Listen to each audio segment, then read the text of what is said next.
Hare Rama, Rama Rama, Hare Hare. Hare Krishna, Krishna Survema, Vayu Agni Jalam Mahi, Suryastandrastapaschaiva, Sthanani Agrikritanite,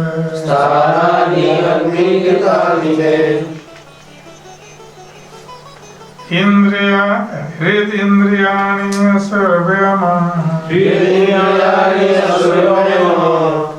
Vayur Jalam Mahi, Suryastandrastapaschaiva, Sthanani Agrikritanite. Third canto, chapter 12, text 11. Okay. Repeat. Hridindriyani Survyoma,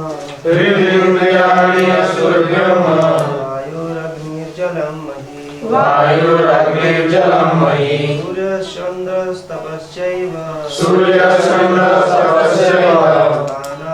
Agrikritanite. Hridindriyani Survyoma, Vayur Agni Jalam Mahi, Suryastandrastapaschaiva, Sthanani Agrikritanite. Hridindriyani Survyoma, Vayur Agni Jalam Mahi, Suryastandrastapaschaiva, Sthanani Agrikritanite.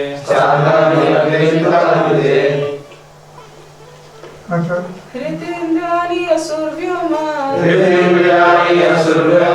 Vayur Agni Jalam Mahi, Suryastandrastapaschaiva,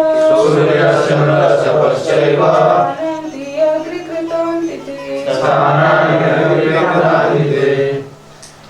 Hrid, the heart. Indriyani, the senses. Asur, life air. Vyoma, the sky. Vayu, the air. Agni, fire. Jalam, water. Mahi, the earth. Surya, the sun. Chandra, the moon. Tapa, austerity. Cha, as well as. Eva, certainly. Sthanani, all these places. Agre, herein before. Kritani, already made. Te, for you. Translation and purport by His Divine Grace, S.B-3.12.11, Srila Prabhupada. Translation. My dear boy, I have already selected the following places for your residence: the heart, the senses, the air of life, the sky, the air, the fire, the water, the earth, the sun, the moon, and austerity. Purport.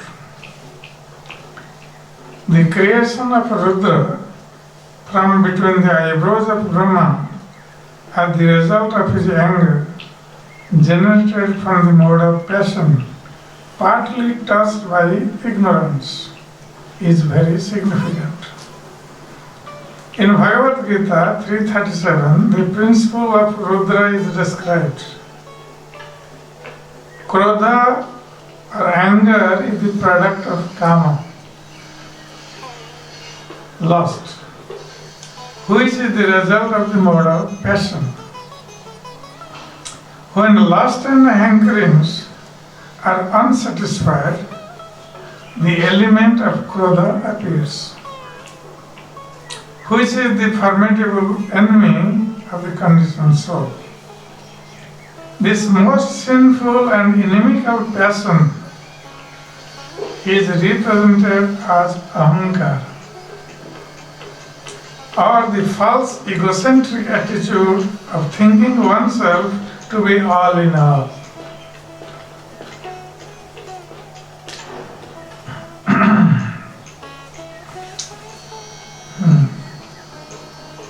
Such an egocentric attitude on the part of the conditioned soul, who is completely under the control of material nature, is described in Bhagavad Gita as foolish.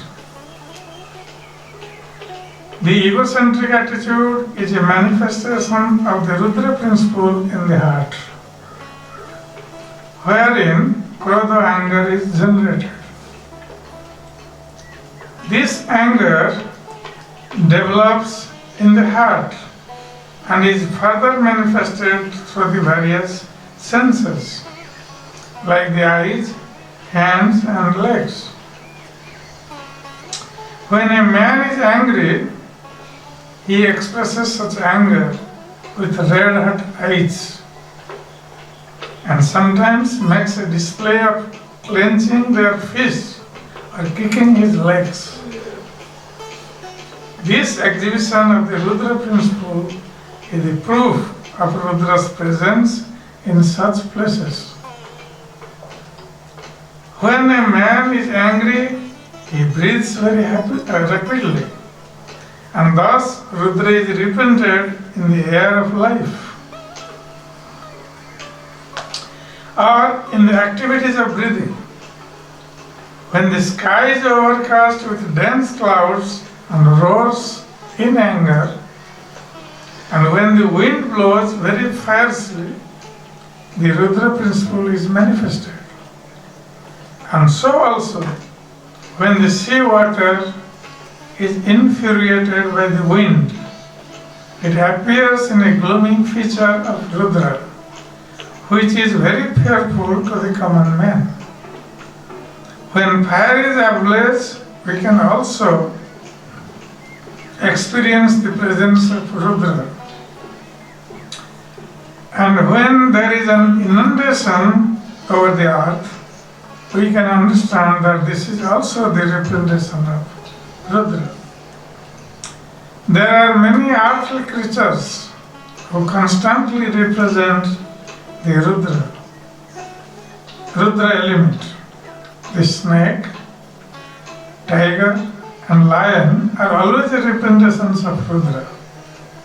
Sometimes, because of the extreme heat of the sun, there are cases of a heat stroke, and due to the extreme coldness created by the moon, there are cases of collapse. There are many sages empowered with the influence of austerity, and many yogis, philosophers, and renouncers who sometimes exhibit their acquired power under the influence of the Rudra principle of anger and passion. The great yogi Durvasa, under the influence of this Rudra principle, picked a quarrel with Maharaj Ambarish, and a Brahmin boy exhibited the Rudra principle by cursing the great king Parikshit. When the Rudra principle is exhibited by persons who are not engaged in the devotional service of the Supreme Personality of Godhead, the angry person falls down from the peak of his improved position. This is confirmed as follows. Yanira Vindaksha Vimukta Manina Tvayasta Bhavad Avisuddha Buddhaya Aroja Kritsrena Param Padantata Patanti Ado Anadruta Vishmatangraya. The most lamentable fall down of the impersonalists is due to his false and unreasonable claim of being one with the Supreme.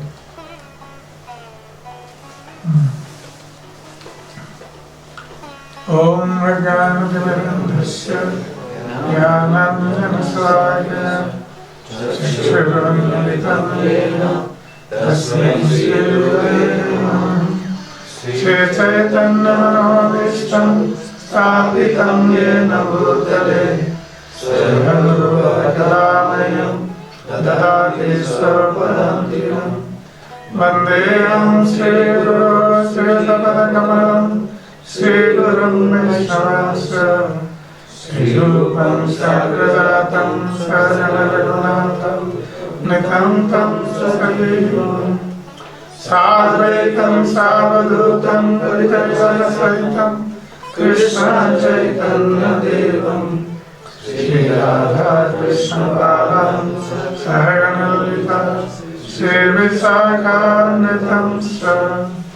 He Krishna Karuna Sindhu Dinabandhu Jagatpate Gopesha Gopika Kanta Radha Kanta Namaste Tapta Kancana Gaurani Radhe Vrindavaneshwari Vrishabhasute Devi Pranamami Hari Priya Vanchakalpatarubhyasya Kripa Sindhu Vevacha Patitanam Pavanebhyo Vaishnavebhyo Namo Namah.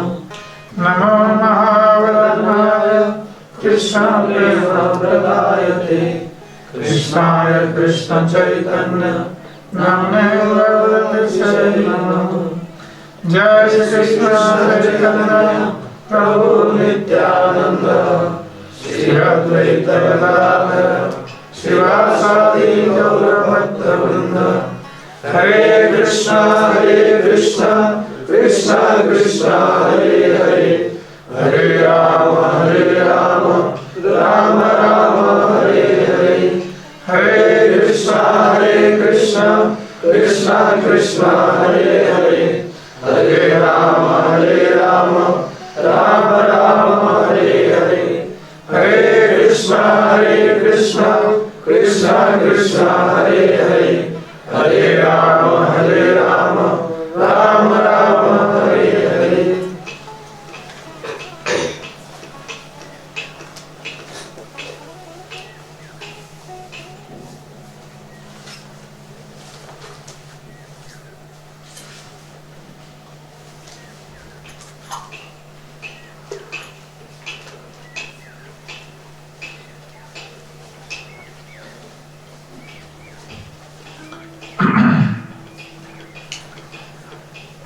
So here in this verse of Srimad Bhagavatam,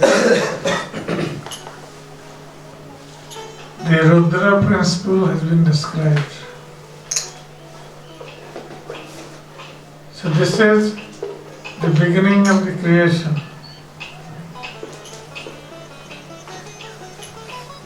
How the creation took place. Initially by Lord Krishna created Sargas and Brahma created the Visargas. Secondary creation. Visarga means secondary creation. The original creation, the principle of creation, that was given by Krishna. And Krishna created even Brahma, the first living entity of this material creation. And empowered Brahma to create further the material world, the living entities. Material world was created actually by the external potency of the Lord. So Brahma created the living entities and designated their place of work. So here we see in previous verses we have already read that how Brahma first created 4 Kumāras. The Chatu Kumār, they are the first creation of Brahma. Of course, Brahma had created all these 5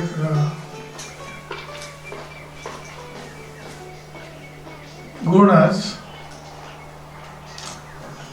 previous to creation of these 4 Kumāras. So when 4 Kumāras were created by Brahma, and they were spiritually very elevated from the very beginning of their birth, so Brahma ordered them to create progeny, and they were not interested in creating progeny. They are interested in the Supreme Personality of Godhead. So they refuse Brahma's order. And we know what happens when children refuse to follow the order of the father. Father becomes angry. Natural. So Brahma became very angry.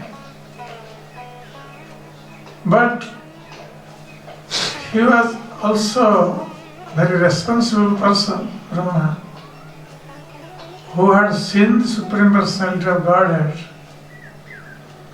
and have got instruction from the Supreme Personality of Godhead to create. So Brahma controlled himself. Though he was angry within his heart that his first children he created, the 4 Kumāras, did not obey his order. So though he was angry within the heart, but he did not exhibit that anger. He controlled his anger. This is actually the duty of elevated persons. That sometimes they may become angry, but they control their anger. They don't exhibit. And when you exhibit the anger, then what happens? We will know. And here today's verse we will see what happens. When someone is very angry, then what is the reaction takes place? So Brahma controlled his anger, but anyway, though he did not exhibit anger, but it was there within his heart, because Brahma's birth is in the mode of passion, and he takes care of the mode of passion, because only in passion one can create. Those who are in mode of goodness, they will not be interested in creation. Like the 4 Kumāras, they are in the mode of actually goodness, even pure goodness. They became pure devotees of the Lord. So they are not interested in this creating progeny, taking care of them, all these things. So, but that anger which was restrained by Brahma within the heart, that came out. And that came out through the eyebrows, in the middle of the 2 eyebrows from here.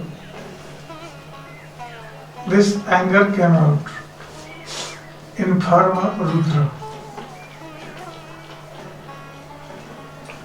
So Rudra appeared from the eyebrows of, middle of the eyebrows of Brahma because of his anger. So that means Rudra, after he appeared, he started crying. Generally children, when they appear, they start crying. So Rudra started crying, and then Brahma asked him, "What is the problem? Why are you crying?" So he said, give me the place, where should I reside? So Brahma said, okay, you don't cry. I have already designated your place, where you will stay. Because everyone wants a place to stay. Everyone wants a place to work. That is natural for the living entity. So then Brahma said, okay, in this verse, Brahma said, I have given you all these places for your residence. So Rudra, when he was created from anger. And anger is the exhibition of passion. Those who are passionate, they can very easily become angry. Those who are in the mode of goodness, they don't get easily angry. They are very peaceful in nature. So this goodness, passion and ignorance, these three principles of material nature, we can find in living entities. And the living entities are controlled by these three modes of material nature. Though we proclaim ourselves that we are independent, but we are actually controlled by these three modes of material nature, and accordingly we work.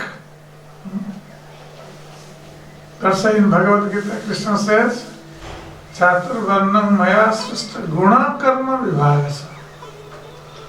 According one's modes of nature, then one will accept a karma activity according to the mode. If someone is in the mode of goodness, then he would like to worship the Supreme Lord, study the scriptures, follow the scriptures in his daily life. He wants a peaceful life. But someone is in a mode of passion, he wants to do something. So, he wants to create, he wants to do something, more activity. And those who are in the mode of ignorance, they would be very lazy. They would like to sleep more. How many hours? 12 hours. So, generally for a living entity, especially for human beings entering, 6 hours rest is in the mode of goodness. Because our body needs 6 hours rest. Then everything will be okay. So that is in the mode of goodness. And those who sleep more than 6 hours, means 6 hours to 8 hours, they are in the mode of passion. And those who sleep more than 8 hours, 12 hours, 15 hours, 20 hours, they are in the mode of ignorance. So, according to the mode we act. So, Rudra, he was born from passion, anger. And that's why he is represented by passion and some ignorance also. And when this creation takes place from passion. But to maintain the creation, it needs goodness. In passion you cannot maintain. You can create, you can make new things. But to maintain that, it needs mode of goodness. So who is in charge of mode of goodness? Lord Vishnu. He is in charge of the mode of goodness. Of course, Lord Vishnu is in pure goodness, but he takes charge of maintaining the creation of Brahma. Like we see everywhere, we build big buildings. And we make so many different nice arrangements for comfortable living. But then we see after some time, everything breaks down. Because it is not maintained properly. They put very costly items in the bathroom, but after 1 year you go to the bathroom, everything is falling apart. Because lack of maintenance. So maintenance takes more of goodness. Person, okay, let us do, you can do many things. But to maintain that constantly, it needs more of goodness. And ignorance means destruction. Break everything. That's everything breaks very quickly in this material world because people are in the mode of ignorance. And when the destruction comes, pralaya, then who does that? Rudra. So he is in charge of destruction, destroying the material world. So that's why some ignorance is there. But Rudra is in charge of ignorance. So that's why he becomes very angry and does his Tandav Nritya and destroys everything. So this Rudra principle is actually being generated from lust. Desire and hankering. In the material world we see, we desire so many things. We hanker for so many things. We want this, we want that. So much hankering. And when we lose something, we lament. Oh, with great endeavor I had got this thing, but now I lost. So we feel pain within our heart. So it has been stated in Bhagavad Gita, Lord Krishna says, Prabhupada also quotes in the purport, chapter 3 and verse 7. So, Dhyato Vishayan Punsa Sangastesu Upajayate. Sangat Sanjayate Kama, Kama Krodha Vijayate. Krodhat Bhavati Sammoho, Sammohat Smriti Vibhrama. Smriti Vransad Buddhinasa, Buddhinasat Pranasya. This is chain reaction. That when we see an object of enjoyment, then what happens? First thing, that when we see a sense object, we want to enjoy. Then the thoughts come first in our mind. Dhyato. Dhyato Vishayan Punsa. We meditate. We meditate on that sense object again and again and again. And if you continue meditating on that sense objects for a longer period, then next thing will come.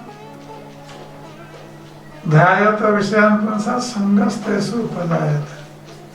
You will desire, we become attached to that sense object. When you think about something, first thing you become attached to that. If you don't think, then you don't become attached. But our problem is that when we see a sense object, we think about that again and again for a longer period. Then we become attached to that sense object. And when you become attached, then what you will do? Sangat Sankayate Kama. You will desire to have that sense object. Because you have developed attachment for that. And you cannot control yourself. Oh, I want that. And then when you don't get that, you may try, you desire to get that sense object, when you don't get, then what happens? Dhayata vishayartansa sangaste supajayate sangat sanjayate kama kama krodha vidayate. You will become angry. But why did I not get that? Why he did not give me that? I wanted that. You become angry on the person. Then you will do something. What happens after krodhat bhavati sammoha? And when anger will develop within you, then you will be bewildered, illusioned. You will not think what is right and wrong. You lose that discriminatory power. And then, krodhat bhavati sammoha, sammohat smriti vibram. And when you become illusion, you forget things. You forget that what you are supposed to do, what you are supposed not to do. You forget everything. I want that was one-pointed attention. And smriti vansad, when you forget things, then buddhi nasa. When you forget who you are, then your intelligence will not work properly.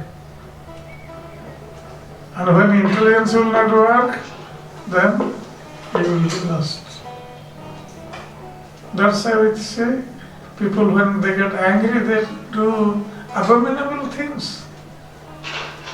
They break everything, kill people, they do so many things when they become angry. Because they lose their intelligence. And then what happens as a result? Either they will be hanged or get punished.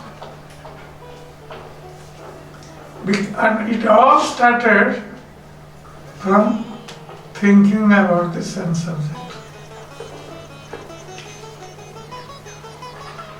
And if a person is intelligent enough, then what he does, from the very beginning, when we see a sense object and think about that within our mind, because mind has three functions: thinking, feeling and willing. So this thinking process begins when we see a sense object.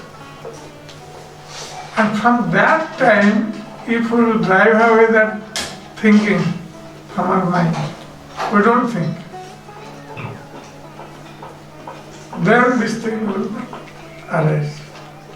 This same reaction will not arise. And how to do that?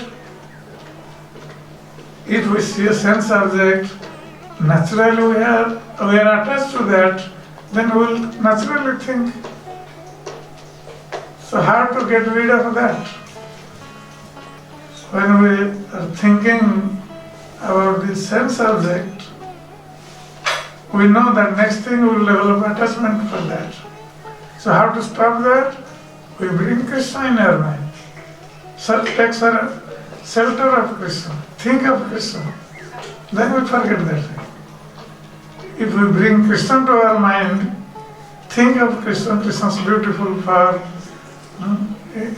Krishna's pastimes, his name, we chant the holy name, Hare Krishna, Krishna, Krishna, Hare Hare, Hare Rama, Rama Rama, Hare Hare. We chant loudly. Then that thought will go away. Then one can become actually self-controlled by this. One can control himself. But if one does not take shelter of Krishna, it will be very difficult to control. That's why we see many people, they are bewildered. And they do abominable things in this material world. Especially in Kali Yuga, every day you are all reading newspaper, See, so many news are coming. People are doing abominable things because they are unable to control their mind. So here, very important that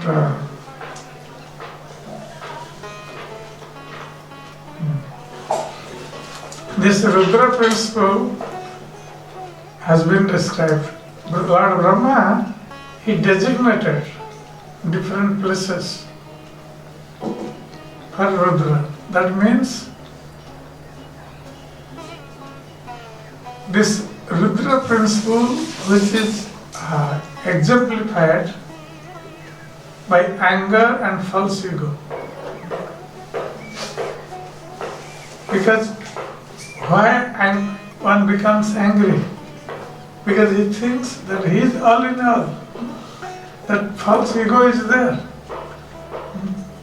That I want this, I want that. So this false ego is there. Passion means false ego. One becomes very angry. So then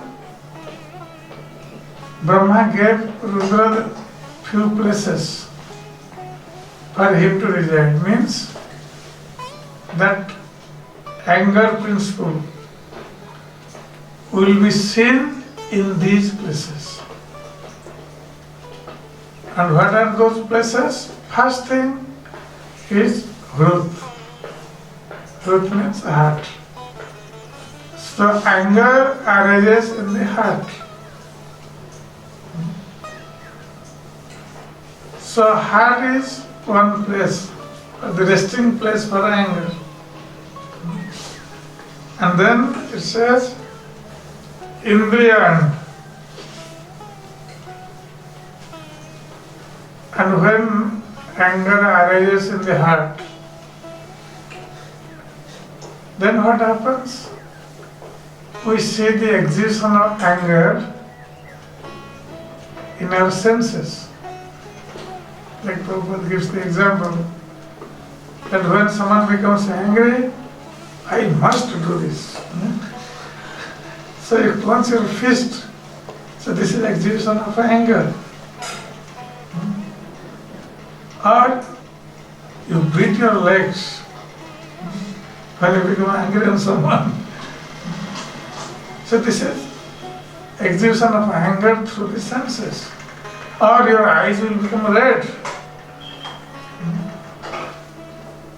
And then you will be breathing heavily when you become angry on someone. That's the next thing Brahma says. Life air, breathing. Anger place is also there.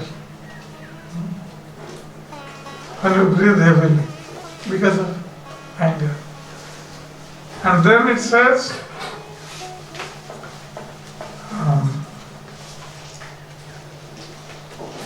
Hridayani asur vyoma.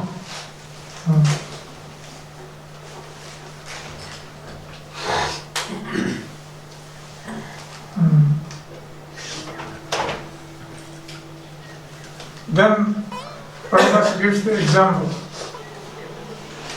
that how the anger is exhibited in the sky. Brahma means sky. Because we see when there are clouds all over the sky, rain clouds. There are two types of clouds. One is full of water, another cloud is bereft of water. You know this? When the cloud is blackish, that means the cloud contains water. But when the cloud is whitish, then no water. That only moves in the sky, no water. So when the rain clouds with water, they spread all over the sky. And then there is roaring sound of the clouds. We hear in the rainy season, the clouds roar, then the lightning is there. So we become very afraid when the clouds roar very heavily. That means that is the exhibition of anger.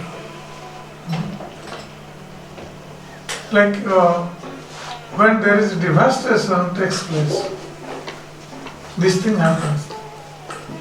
The clouds would roar so heavily and there will be lightning in the sky. So that creates a fearful situation. People become afraid. They close the door, stay inside the room because they are afraid. The roaring of the clouds, that is the exhibition of anger. The material nature is angry. That's why it is exhibited in this way. Or then it says,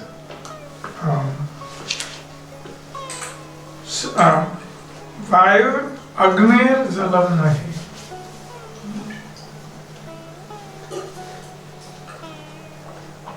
Brahma, Vayu. And then we see the principle of Rudra or anger is also exhibited in wind. When fire's wind blows, what happens when there is storm, heavy storm? Recently funny came. So heavy storm, or there was another storm, heavy storm, cyclone in Odisha. No, before that, the first one. Super cyclone. Okay. So you are all children that time, or some of you are born or not? School. So you have seen that heavy cyclone. Some of you have realized and how fierce the wind is. It moves in 200 kilometers per hour, 300 kilometers, 400 kilometers.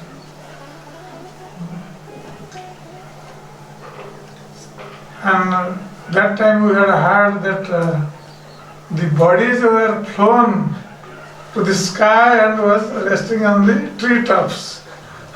Such fierce wind. So that was the exhibition of anger. It represented in fierce wind. And then Agni, when there is blazing fire. Sometimes we see blazing fire takes place in the buildings, in the forest, in so many places. And so many people die because they cannot come out from that fire. And the same thing also happened when Krishna was a child going to the forest to graze the calves with cowherd boys. One time the fire encircled the cows, the cowherd boys and Krishna himself in the forest. So they were in the middle and all around them there was blazing fire. Then naturally one will become very terrified. And the calves, cows and cowherd boys, they all become very terrified. They pray to Krishna, when you are in such a situation that fire is encircling you, what do you do? What is the remedy? Except calling for the Supreme Lord to protect. What else we can do in that situation? So the cowherd boys, they prayed to Krishna. Krishna, please protect us. When Krishna said, okay, you close your eyes. He told all the cowherd boys. you all close your eyes. So they all closed their eyes. Then what Krishna did, he drank all this fire. He engulfed all the fire which was encircling them. And when the cowherd opened their eyes, they said, oh, there is no fire. Everything is normal. So why did Krishna tell cowherd boys to close their eyes? He would have, in front of them, he would have showed how he is drinking fire. Because Krishna said, third, these cowherd boys, once in my childhood I had eaten some that. And they went and complained to Mother Yasoda that I have eaten that. And now if I drink this fire, then they will go and tell Mother Yasoda, oh, Krishna has today drunk the fire. So I will be in trouble. Krishna is playing. He was playing the role of his ordinary child to his mother. Though he was the Supreme Lord, the Lord also wants to play with his devotees. So anyway, so the blazing fire is also a fearsome element of anger. And then we see Vayu Agni Jalam. And also we see a fierceness in the water. Sometimes we have heard about tsunami. In that last cyclone, super cyclone, the waves of the ocean raised up to 30 feet high. And that came to the land and submerged a big piece of land, and all the people, all the animals, whoever were there, they were washed away. And when there is total destruction, same thing also happens. It rains very heavily for thousands of years. Then whole world is engulfed by water. Everything will be submerged by water. That is the theory of nature, the water, how it engulfs everything. So, this anger principle is also exhibited in water. And then says Mahi, that this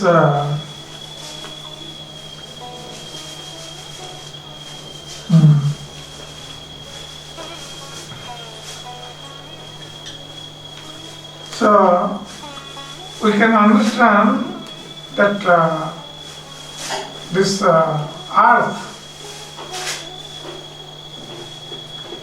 earth's fury is also exhibited. When there is what you say, earthquake. So when there is an earthquake, then what happens? Everything goes down inside the earth. Everything is destroyed.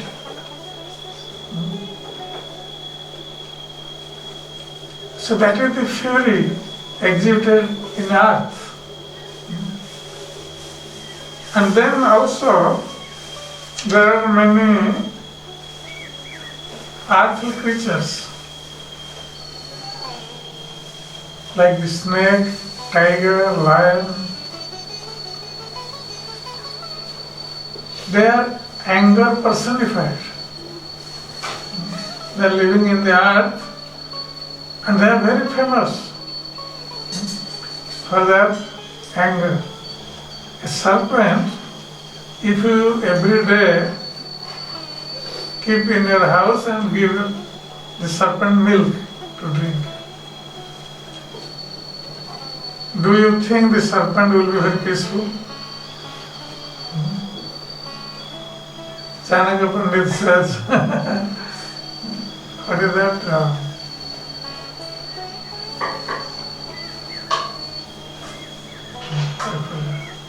So if you give milk to the serpent to drink every day, it will only increase its poison.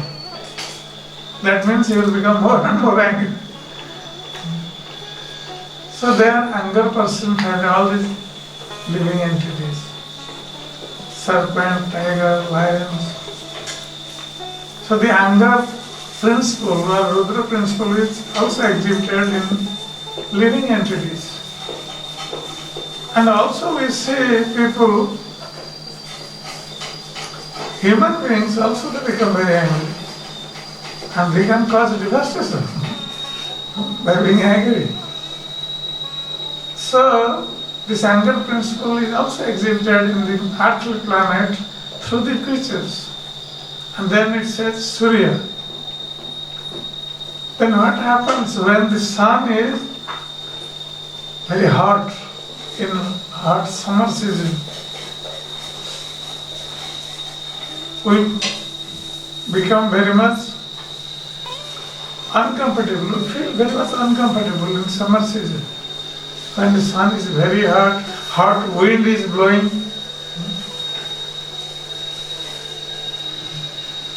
So sometimes because of the heat, everything on the surface of the earth is burnt.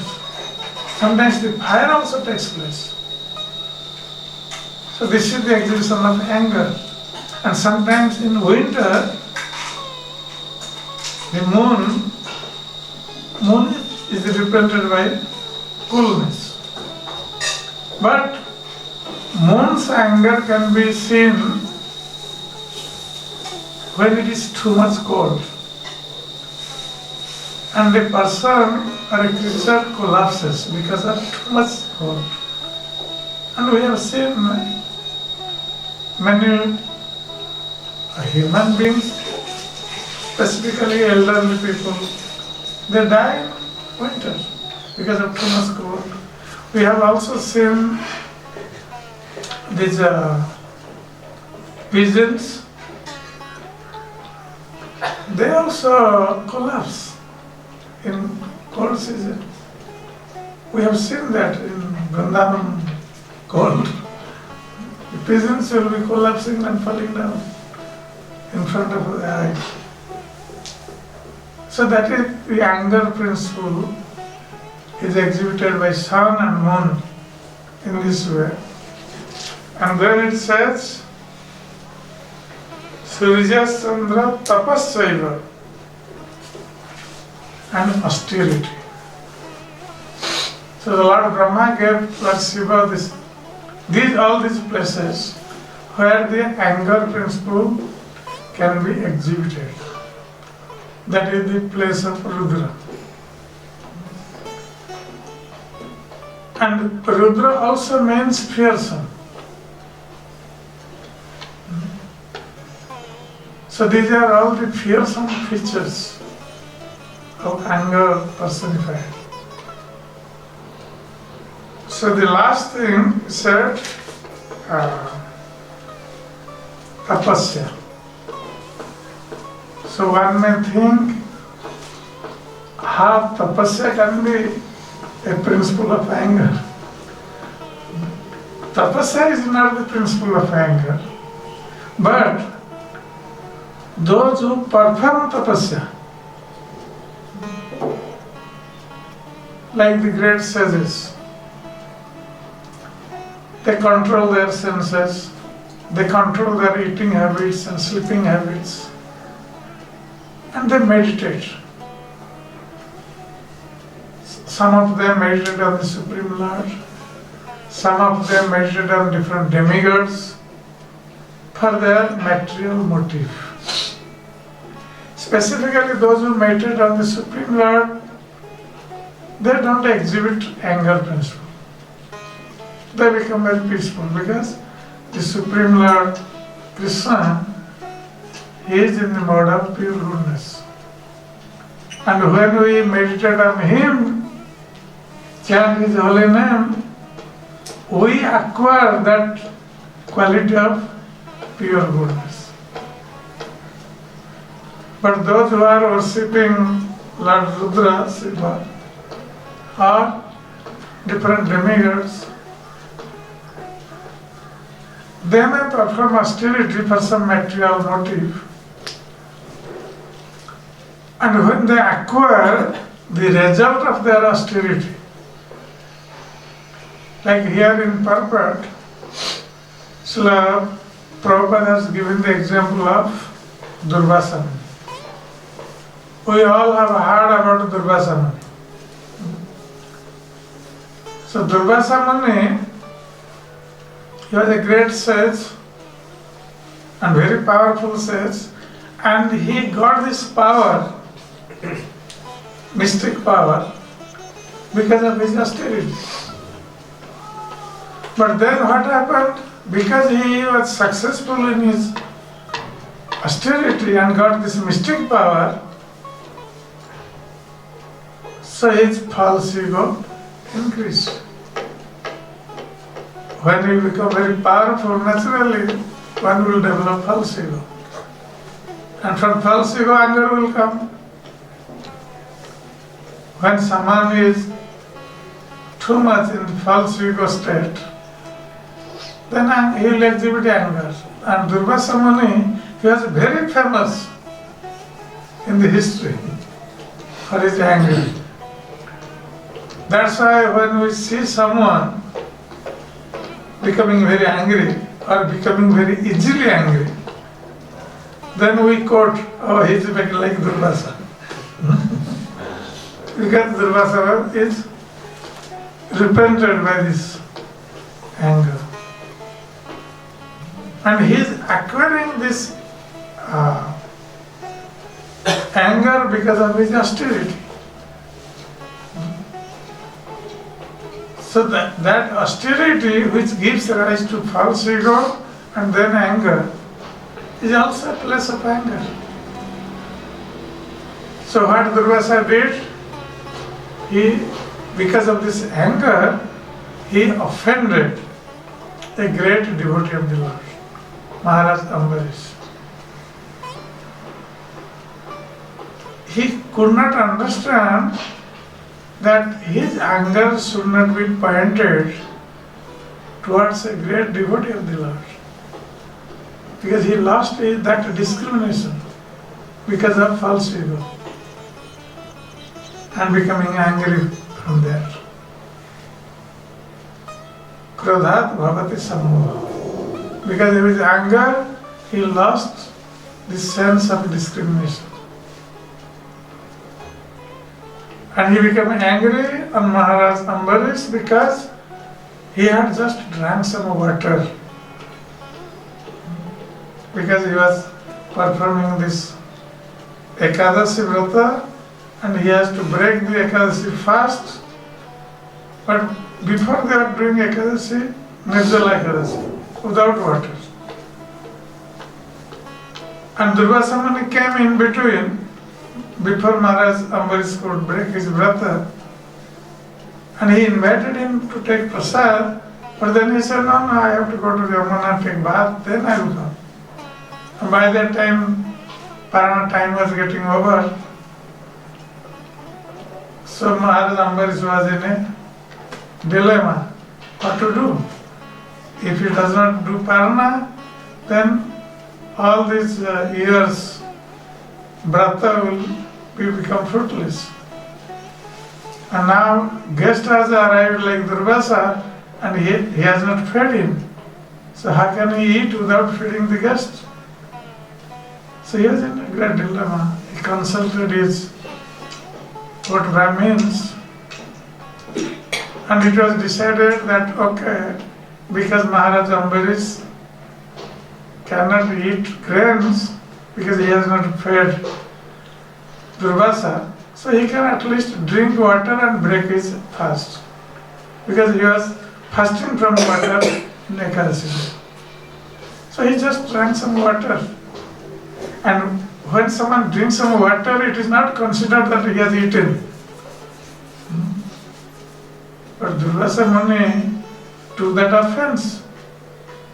He thought, oh, without giving me anything, he has eaten. He has drank water. This was true message.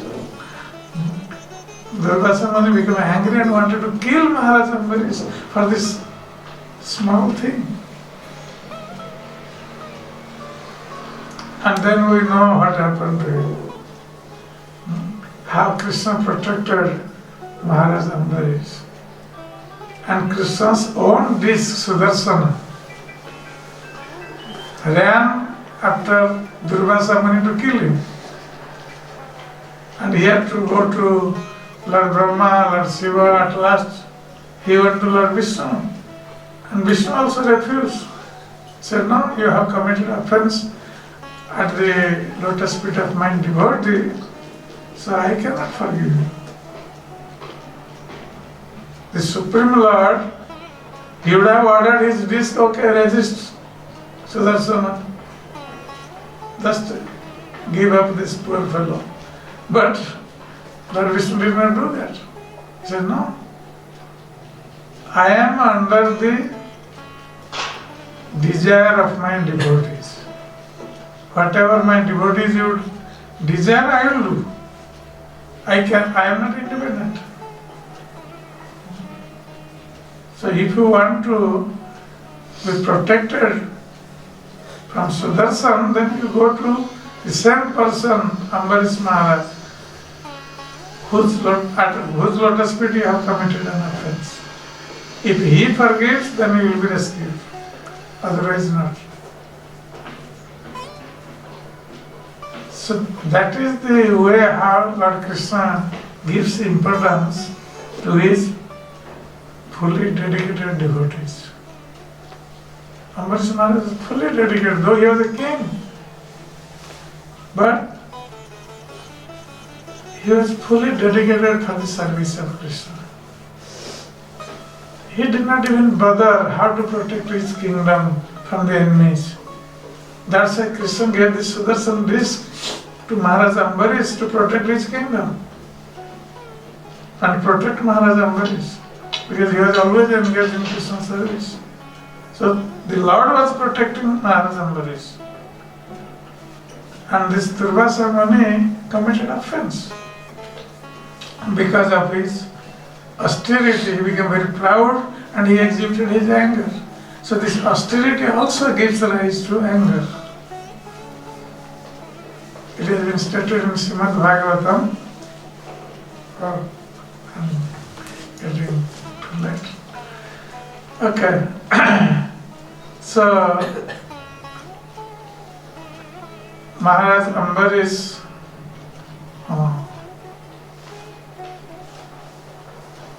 was protected by Lord Krishna because he was fully surrendered. So this austerity is giving rise to anger. It has been stated in Bhagavatam that Janma Swarja Sruta Srivi Yadhamana Mate Madatma. When someone takes birth in a high family, aristocratic family, one becomes opulent, one becomes very learned, and when one becomes very beautiful, they develop false ego within them. And that false ego is very dangerous. Because of this false ego, one may commit offense at the lotus feet of a devotee, which can destroy all his good fortune. Ayus Sriyadasu Dharma Lokanam Asisa Evacha Hanti Swayansi Sarvani Punsa Mahatateka. But when one offends a devotee, immediately he will lose his duration of life. He will lose his opulence, material opulence. He will lose his reputation. He will lose his religious principles. And whatever blessings he has got, he will lose everything. just by a small offense at the lotus feet of Vaishnava. That's why one has to be very careful to remain free from this false ego which gives rise to anger and by which one commits offense at the lotus feet of the devotees. So we'll stop here. Hare Krishna.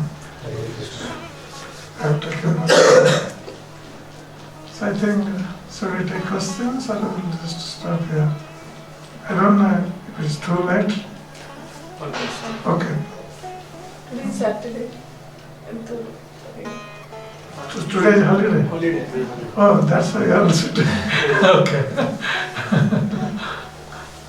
I thought you must be going to classes. Okay. Okay, one question. Actually, very wonderful class. Actually, many confusion has been removed. One more confusion has been raised actually. So I have heard one incident about His Holiness Bhaktisiddhanta Shukri Maharaj. That once he was sitting with his disciples and one serpent came. Then he told his disciple that immediately kill him. So I think he must have told about his enviousness because of serpents are the envious. So what should a Vaishnava do when he sees such an envious person who is and at that time whether he should exhibit anger or not? You see, anger can be utilized in Krishna service. Like we see Hanuman. Hanuman also exhibited anger, but that was in Lord Rama's service. He destroyed Lanka, he burnt Lanka. That was meant for Krishna service, not for one's to satisfy one's own false ego. Generally what happens? We exhibit anger to satisfy our false ego. Why did he tell me like this? Or why did he do this thing to me? So that means we exhibit anger to satisfy our false ego. But when Bhaktisiddhanta Thakur told this thing, he did not tell about himself. He was not afraid for his life. But it was his duty to protect the life of other devotees, other Vaishnavas. And serpent have no religion. So, the devotees of the Lord, sometimes they do things to satisfy the Supreme Lord and satisfy the devotees, or to protect them for their service. It is not for one's own self. When someone exhibits anger for one's own self, that is harmful. But like Hanuman exhibited anger for the service of Lord Ram, Ram was very pleased. So, anger can be utilized in Krishna service. Like someone is blaspheming Krishna. Yes, that's the case. We come across such situations. Or someone is blaspheming a devotee of Krishna. And we see so many people like this in material world. So it has been stated in the scripture that if you are very strong enough, then you defeat that person through argument who is criticizing. Stop him from criticizing. But if you cannot do that, if you have power to kill him, you can kill him, but then you have to kill yourself also. If you kill that person, then you have to kill yourself. If you cannot do these two things, third option, that you just close your ears and leave that place. Very nice. Yeah?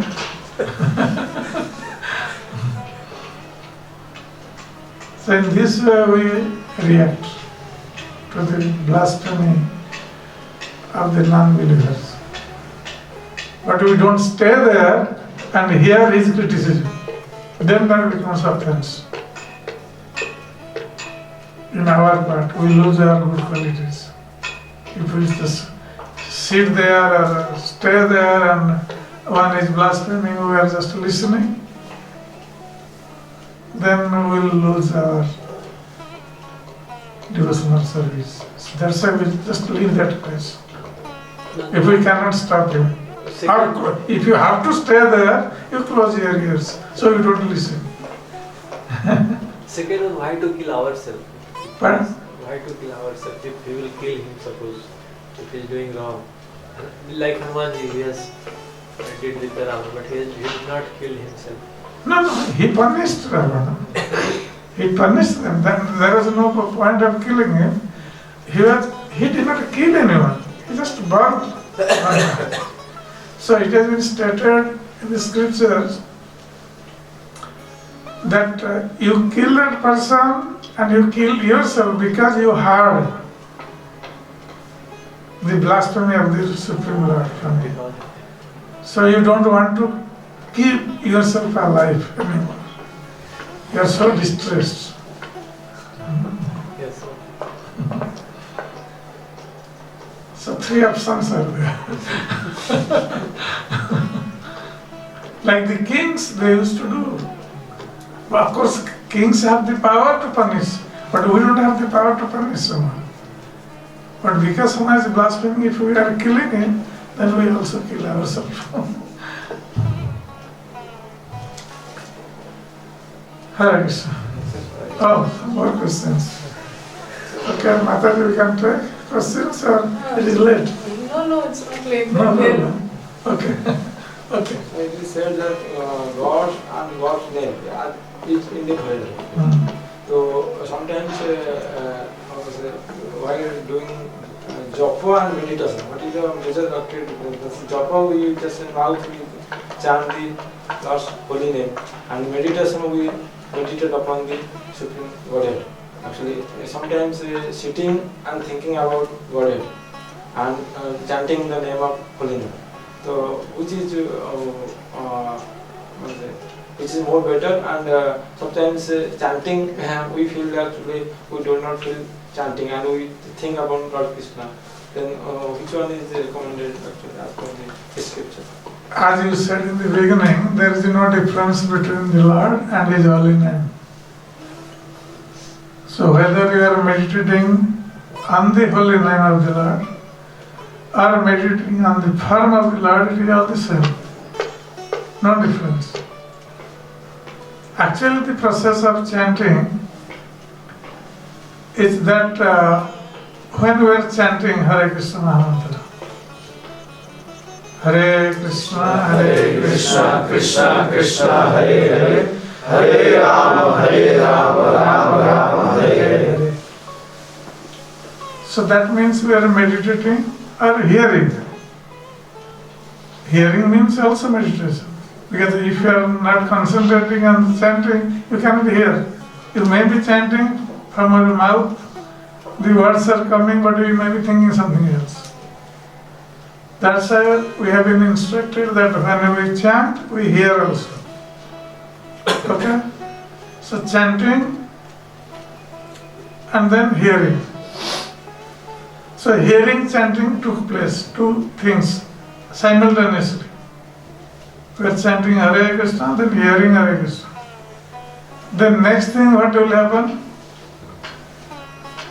When you chant and hear, and if you do it properly, next thing you see the form of Krishna. And when you see the form of Krishna, 3 things will go on simultaneously. Like suppose, what's your name? I forgot. Shiv Shankar. So when I call Shiv Shankar, naturally your form is also coming in front of me. Isn't that it? Or I am somewhere else, still I will call you from the other room. Still your form will come to my mind. Oh, Shiv Shankar is like this. Call that boy. So, calling, when we are calling, chanting the name, hearing, then immediately the form will also come within our mind. Form of Krishna. Hare Krishna means Radha Krishna. The form of Radha Krishna will come. Then the chanting is perfect chanting. When three things will go on simultaneously. Then your mind will never go here and there. Because when we are chanting, then we are not hearing, that's the mind goes and here and there, then we are unable to meditate even. Thinking about the form of Krishna. But if we are while chanting and hearing the form of Krishna is coming, that is the best meditation and best chanting. Did you get my point? Okay, someone else. We have heard that, and many instances come in the scriptures that after cursing by devotee, some person gets even more benefited. Like Narad Maharaj cursed to Kumāras. Who? Naradji cursed to the sons of Kubera. Yes. So he gets that.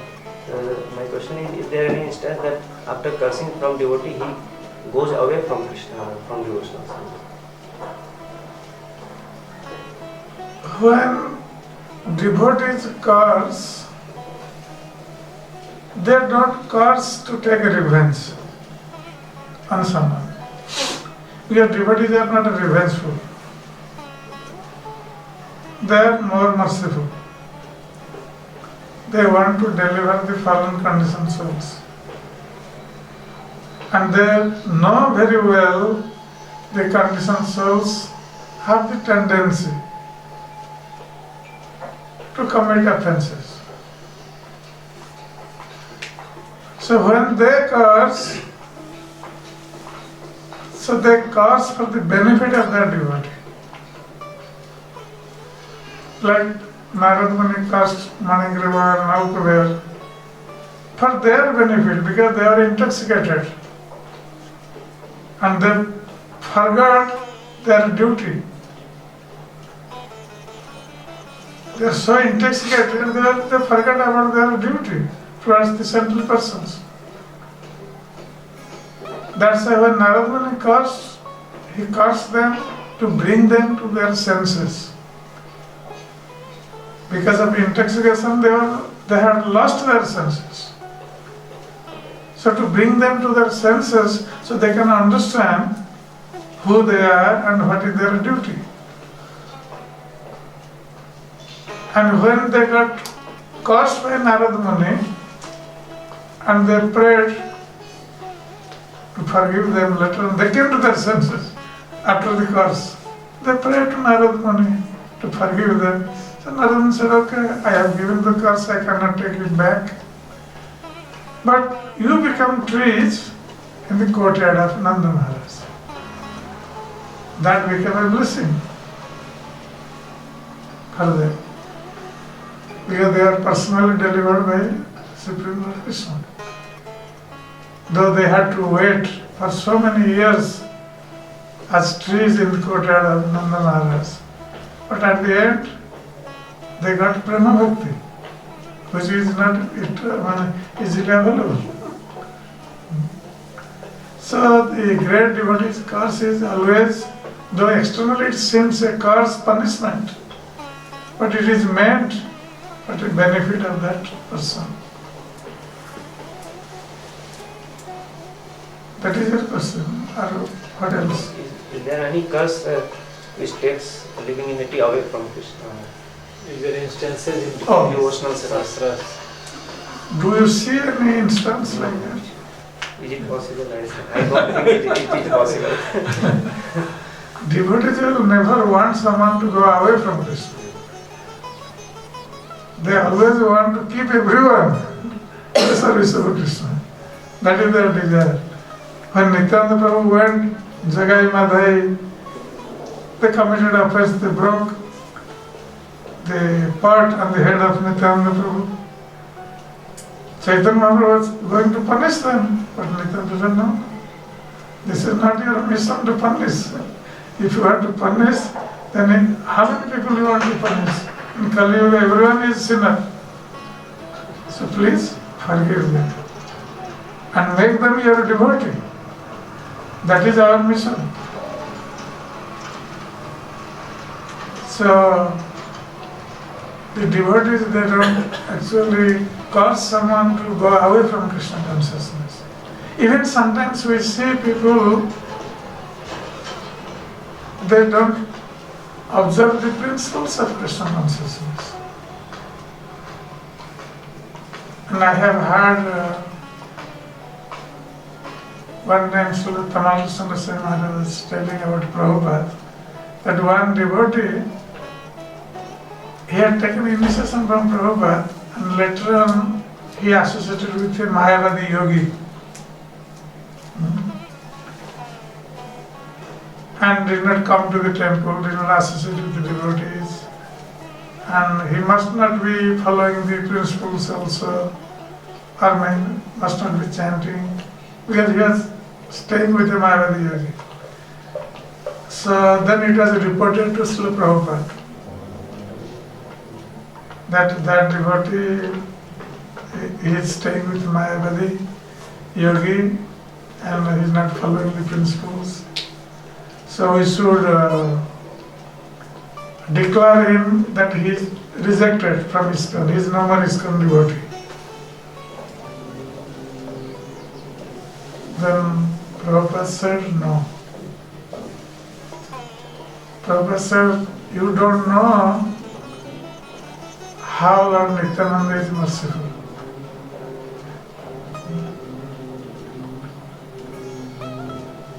So, Lord Nityananda Prabhu even delivered the sinners like Jagai and Madhai. So this devotee, he is not a great sinner or greater sinner than Jagai and Madhai. So surely that devotee again came back to ISKCON. And he stayed for some time and then again he left. But anyway, we have to understand Prabhupada's mood. That Prabhupada took so much trouble to preach Krishna consciousness all over the world. And he was so merciful. How did he take so much trouble in his old age to preach Krishna consciousness? Because of his mercy. Because he wanted to give Lord Chaitanya's mercy, Lord Nityananda's mercy to everyone. That's why he took so much trouble in his old age to spread Krishna consciousness all over the world. So devotees will never want someone to go away from Krishna consciousness. And I have not seen. If you have any example, you can share. Maharaj, is it possible that other than devotees, like those who are not devotees, they curse and we are like away from Krishna? Is it possible? They are cursing to us. They are cursing not to us. What happened to Durvasa Muni when he wanted to kill Ambarish Maharaj? So Krishna is our protector. When actually we are chanting Hare Krishna Mahamantra, what to speak of cursing someone? Even sometimes they do this black art, chant some mantra to do some harm to others. People do like that. But those who are chanting Hare Krishna, we should understand that how this Hare Krishna Mahamantra is powerful.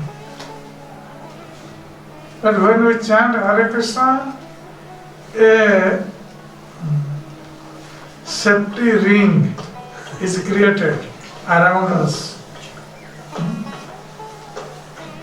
No other mantra or no other curse can enter inside the ring. We have been protected by Krishna. We should have that faith. We don't realize that. Actually, because of our past sinful activity, so much reaction should be coming to us. But how all those reactions are nullified by chanting Hare Krishna Mahamantra. We don't realize. We get something, but not everything we are getting. All our previous karmic reactions. We should understand this. When we chant Hare Krishna, the sinful reactions are eradicated. And whatever we get, that comes in a very small way, minimum punishment. Like suppose today our hand was supposed to be cut by our previous karmic reaction, maybe we'll cut some little finger or something. Somehow there will be a little cut. But we don't know that our hand was supposed to be cut, but now because we are chanting Hare Krishna, so this small thing happened. And then if someone will say, oh, why this thing happened to devotee? We have to understand that how much sinful reactions are there we are supposed to suffer.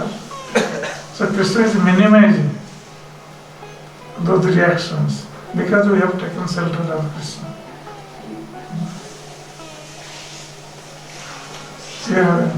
How to improve from mode of ignorance to mode of goodness? Yes, this is a very nice question.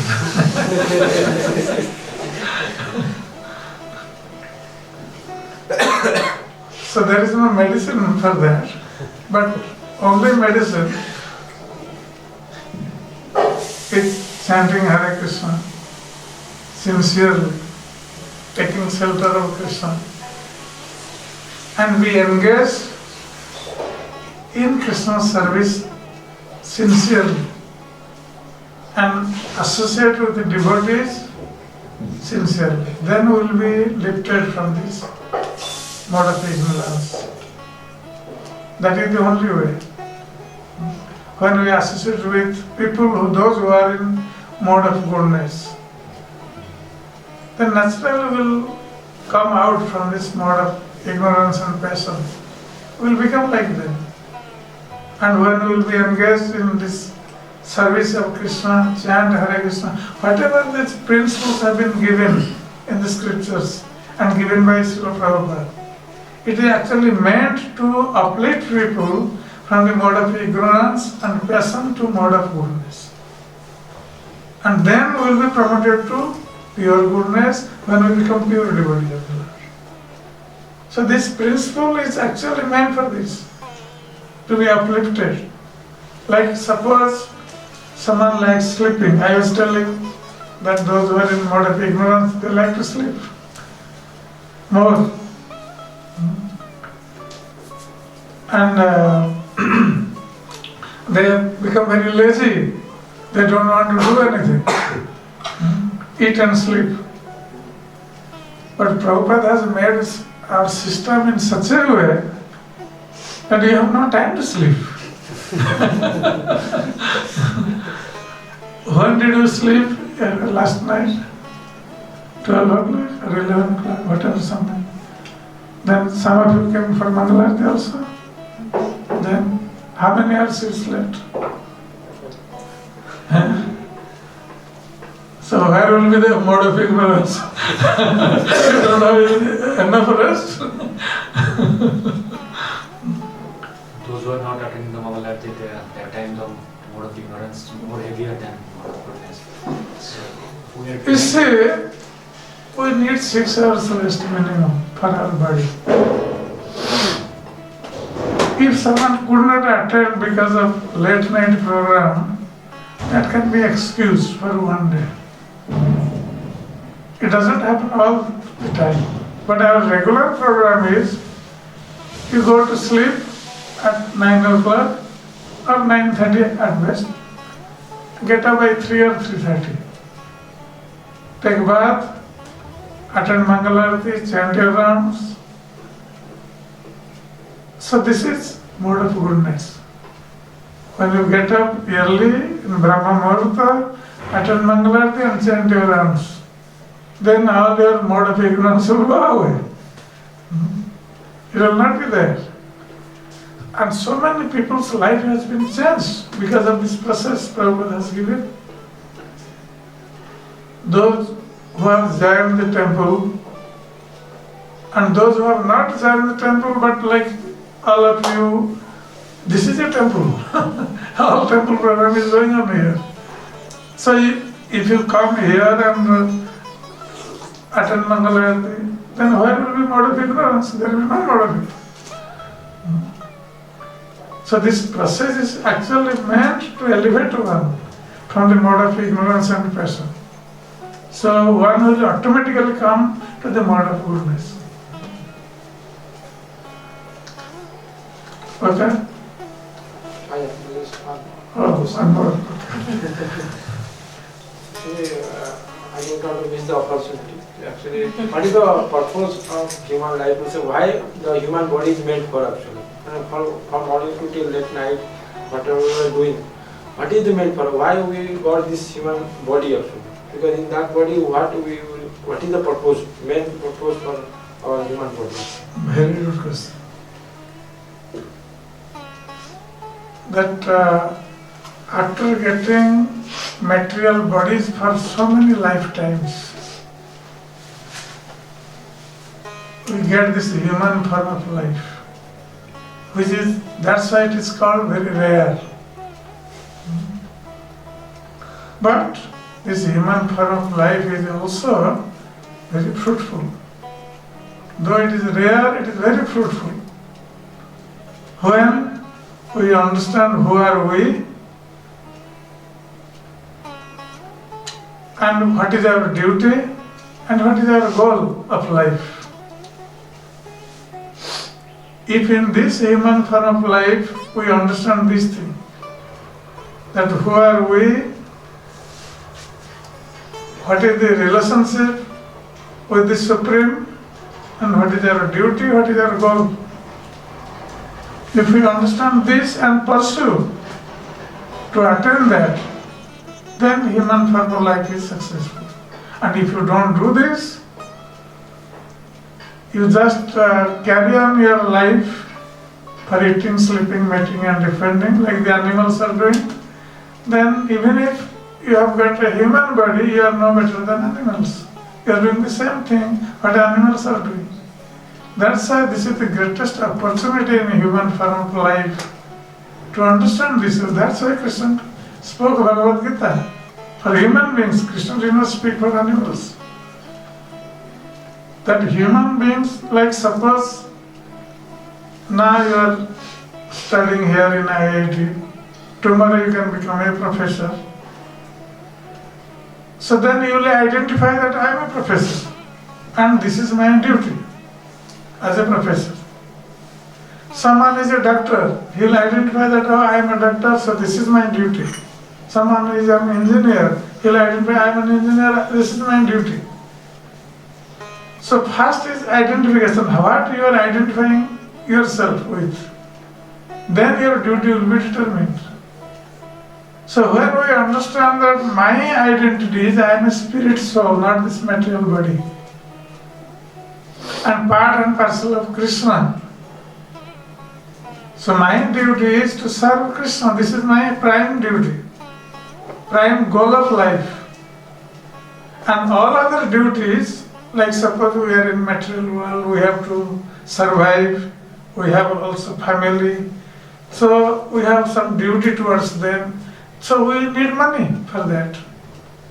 So whatever you are studying here, that is actually meant not here in the institute. That you are studying for what? To earn some money, for your livelihood, but this is not the goal of your life. This is the goal of your life, what you are doing here. Hearing Srimad Bhagavatam, hearing Bhagavad Gita, chanting Hare Krishna, doing some devotional service. This is the goal of life. You are practicing to attain that goal. This is the perfection of human form of life. So, earning money may be necessary to live in this material world, but that is not the goal. We have to differentiate. That is not our goal. Our goal is to become Krishna's devotee and get out of this material world, material suffering forever. We don't come here again and again, take birth in different species and go through old age, disease, death, all these suffering, material sufferings. We want to become happy, and that eternal happiness is in the spiritual world with Krishna.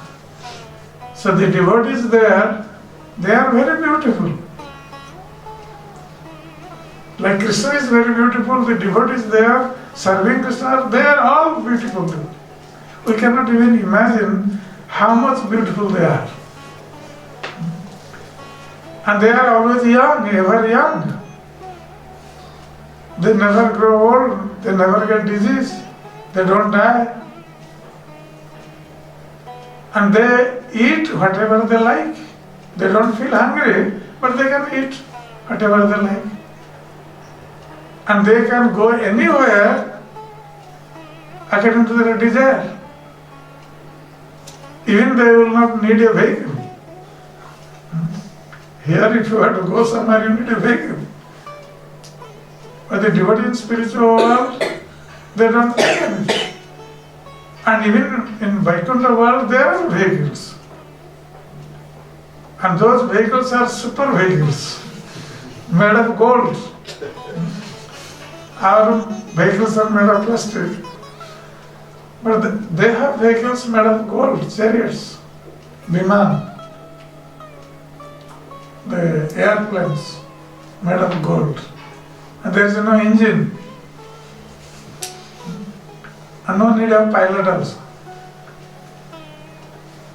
So the inhabitants of Vaikuntha Loka, they will desire, I want to go there, the airplane will arrive.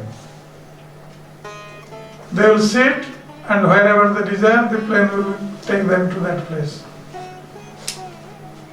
So there is no air crash, or no lack of petrol. So no problem. Actually, they are enjoying life the most. Here we are trying to enjoy, but so many disruptions in our enjoyment. Then where is enjoyment? And a little enjoyment is followed by great distress. This is the material world. If we analyze this, we can see that actually how distressful this material world is, and how to get out and go to the spiritual world, and real enjoyment will get there. That is our desire and attraction, where we will never die. If someone will come and tell you, okay, I will give you a life where you will never grow old, you will always remain young, you will always remain beautiful, you will never die, never suffer from disease, and whatever you want you can eat. Who will not want this type of life? Only a fool can refuse. Hare Krishna. Jai Granthara Srimad Bhagavatam ki jai.